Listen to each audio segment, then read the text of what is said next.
Salut tout le monde, bienvenue pour cette nouvelle émission Kaboom. Nous sommes aujourd'hui en Belgique, à Marcinelle, devant le bâtiment des célèbres éditions Dupuis qui fêtent leurs 100 ans. Alors évidemment nous, ça nous a donné envie d'en savoir un petit peu plus. Allez, suivez-moi, c'est par ici.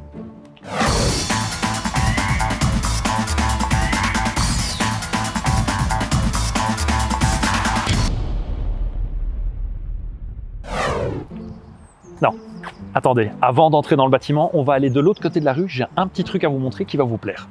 Car le supermarché qui se trouve juste ici derrière moi était l'emplacement où se trouvaient en 1922 les imprimeries Dupuis. C'est complètement fou, non? Allez, on se fait un petit bout d'histoire ensemble.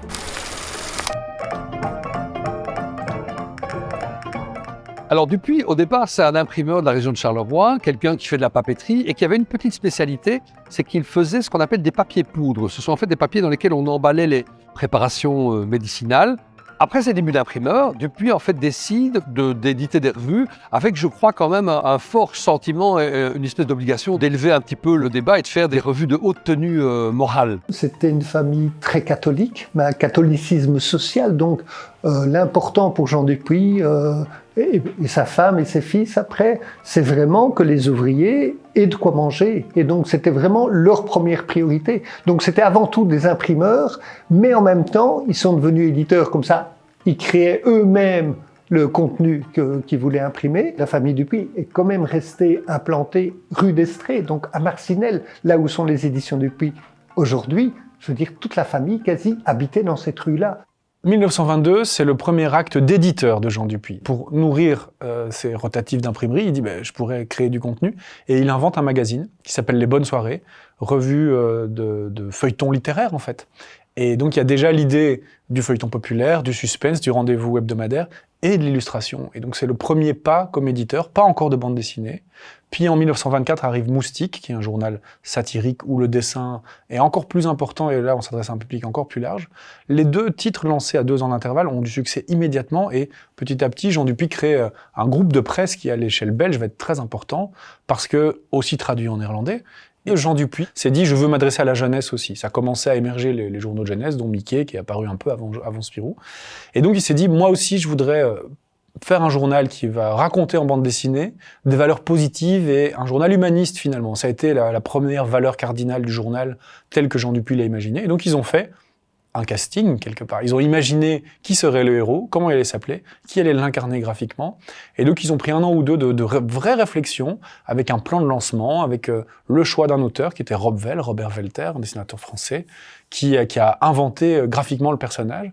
Et puis le personnage est passé de main en main et quelques années après, la guerre commence et c'est JG qui prend en main le personnage et qui lui donne un nouveau souffle. Et ça va être comme ça jusqu'à nos jours en fait. À chaque fois qu'il y a un repreneur du personnage, il emporte avec lui toute une génération d'auteurs et toute une génération de héros.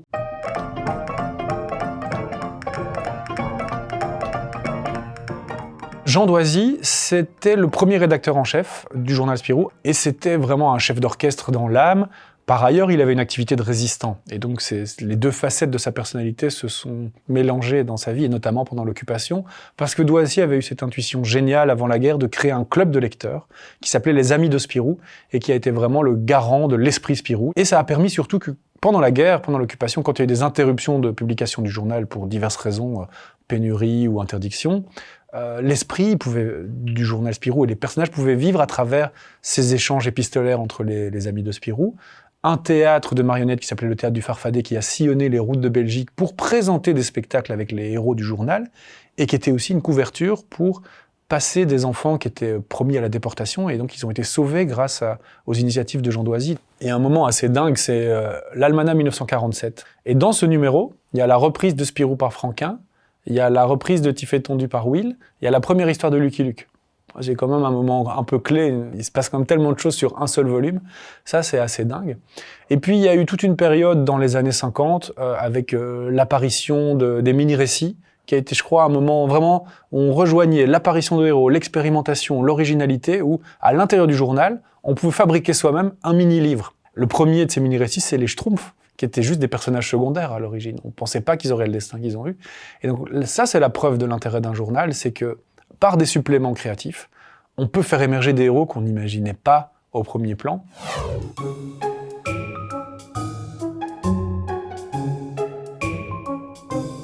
Alors on se trouve dans les archives des éditions Dupuis, à notre siège à Marcinelle, et donc dans ces archives sont conservés énormément de documents de toutes les époques, des livres, des revues, et notamment la collection complète du journal Spirou, qui est juste derrière moi, des lointaines origines jusqu'à nos jours, donc ce sont des compilations qui reprennent tout ce qui est paru en kiosque, et puis qui deviennent des jolis recueils que beaucoup de gens collectionnent encore de nos jours. Ça, c'est le tout premier recueil du journal Spirou, donc qui reprend les tout premiers numéros. C'est une pièce de collection, parce que ce genre de recueil, forcément, c'est très recherché par les collectionneurs. Il y en a plus beaucoup en très bon état qui circulent actuellement, donc si vous l'avez chez vous, gardez-le précieusement. Alors, une autre pièce d'archive que je trouve formidable dans la longue histoire de Dupuis, c'est cette collection gags de poche. De nos jours, les livres de poche, c'est quelque chose de normal, tout le monde en a, mais au début des années 60, c'est le début de l'essor et du succès de ces collections.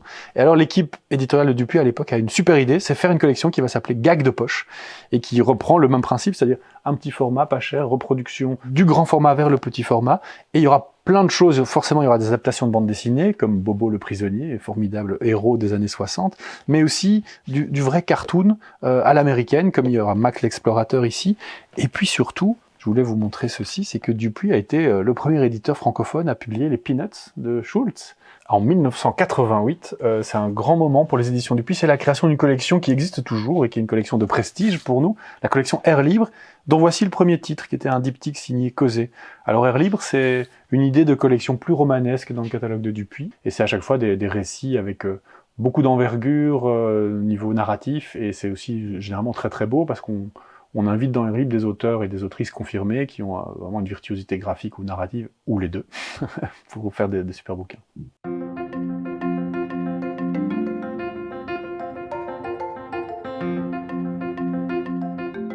Il y avait l'école de Bruxelles avec Hergé, à Bruxelles forcément, et l'école de Marcinelle qui était à Waterloo.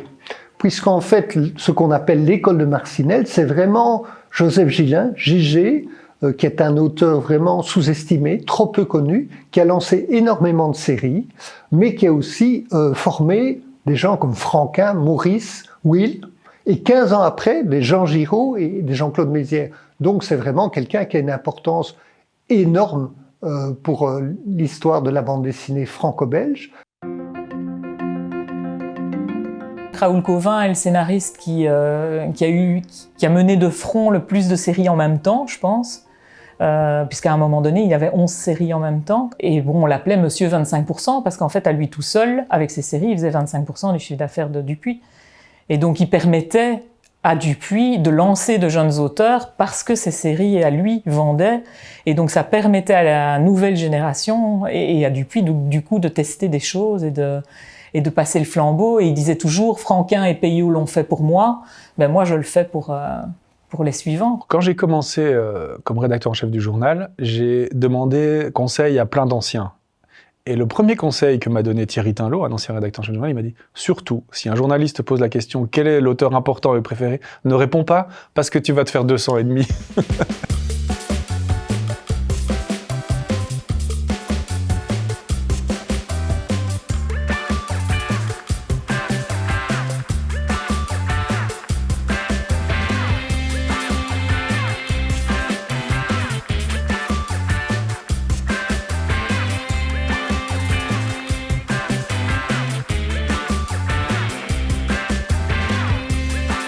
Un hebdomadaire de bande dessinée, c'est un rendez-vous avec des héros que tu as envie de retrouver régulièrement. Donc, il faut qu'ils soient là, il faut qu'ils honorent le rendez-vous, mais il faut aussi que nous, on surprenne le lecteur en essayant des choses. Et donc, il faut quelque chose d'équilibré, je dirais, entre l'expérimentation, les valeurs sûres, les découvertes, les redécouvertes, et aussi la manière dont on fait émerger des nouveaux talents, on fait grandir des auteurs dans le giron du journal. Il n'y a plus beaucoup d'endroits pour expérimenter dans la BD avant de faire directement un album. Le journal, c'est un endroit où les auteurs de bande dessinée peuvent essayer des choses. Parfois, c'est une histoire qui ne durera que 4 pages, une semaine, et parfois, c'est le début d'une belle aventure. Et donc, à nous de donner de la place pour ça aussi. Et donc, malheureusement, on n'a que 52 pages par semaine. C'est difficile pour la presse de nos jours d'exister. Heureusement, le journal Spirou est solide, on a un lectorat fidèle, beaucoup d'abonnés, et je pense à un esprit qui a été insufflé depuis le début, depuis les années 30, jusqu'à nos jours, et qui a traversé les époques, les générations, les différents rédacteurs et rédactrices en chef. Et ça, c'est plus fort que nous, c'est plus grand que nous. Donc il faut faire perdurer ça. Et ça permet que le journal soit toujours vivant et très vivace, en fait. C'est un endroit où naissent des héros, en fait. On s'en est rendu compte en travaillant sur le centenaire de Dupuy et sur l'exposition qui célèbre ce centenaire. C'est que le point saillant de l'histoire de Dupuy, c'est que c'est un endroit où sont nés et où ont grandi des héros.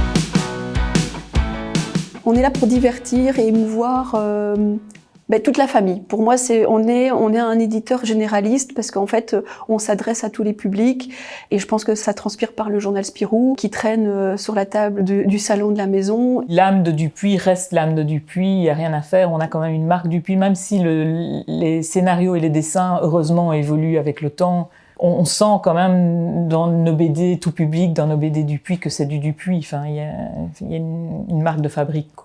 Les enjeux ont complètement changé et on avait à la limite un certain luxe. Il y a 20-30 ans, c'était vraiment un âge d'or au niveau commercial. Et maintenant, il faut se réinventer. On est un peu sur le même pied que les autres éditeurs. Donc, lancer des séries sans arrêt, mais de qualité et bien les travailler. Ça fait partie de nos missions, de découvrir de jeunes auteurs. Cette année, on a lancé 2 nouvelles collections, les ondes plutôt typées très adultes et les ondines typées très jeunesse, d'auteurs peut-être inconnus ou dans leurs premiers albums que l'on éditera parce que ce sont des récits forts ou des genres graphiques très marquants. Et c'est vers là qu'on veut aller pour l'instant, tout en s'inscrivant dans la vague manga. Il faut qu'on accompagne ce segment de lecture. Et puis, plus particulièrement, pour l'ado adulte, vraiment le récit d'aventure, le récit de genre, c'est un des segments que l'on va voir croître chez nous. Dupuy a toujours été précurseur les 100 dernières années.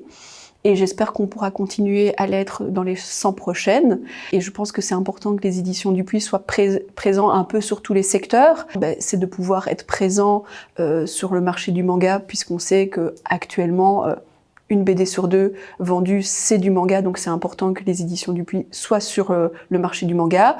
Mais c'est aussi de toujours pouvoir être là et renforcer notre cœur de cible, qui est la jeunesse, puisque c'est vraiment notre ADN aussi. La jeunesse, c'est de pouvoir consolider tout ça, c'est d'être aussi... nous, on a commencé à travailler depuis plus de 3 ans sur les webtoons, qui vient de Corée et qui est cette lecture sur smartphone en scrollant. C'est important aussi qu'on y soit. Donc, je pense que c'est vraiment de pouvoir se dire, en gardant notre esprit, notre ADN, d'être présent un peu sur tous les supports. Pour l'avenir, je pense que le webtoon va émerger pour de la consommation. Et c'est très bien parce que ça va nous permettre, comme l'était le journal de Spirou il y a quelque temps et encore le cas actuellement, c'est non pas une planche d'essai, mais c'est plutôt un médium, un média qui nous sert pour voir éclore des chouettes projets que l'on n'aurait peut-être pas l'opportunité d'éditer en papier, mais qui va à la rencontre du public. Je pense que le socle des éditions Dupuy, ça va être de continuer de faire de la bande dessinée familiale, jeunesse, tout public, peu importe comment on l'appelle, comme on en a fait pendant des décennies. Alors la bande dessinée, c'est un des débouchés de ce contenu, mais ça peut être autre chose, ça peut être du dessin animé, du film, du webtoon, plein d'autres choses. Mais avant tout, je pense qu'on garde une sensibilité particulière par rapport à ce qu'est la BD familiale, et on a aussi une image par rapport à tout ça. Donc je pense que ça serait idiot de ne pas continuer sur cette voie-là.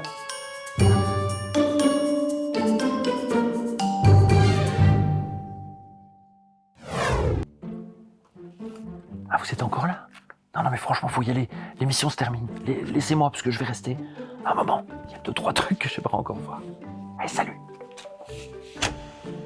Oh, y a quelqu'un? Ah non, sans déconner, rallumez la lumière, j'aime pas ça, ça me fout les miquettes. C'est quoi ce bruit?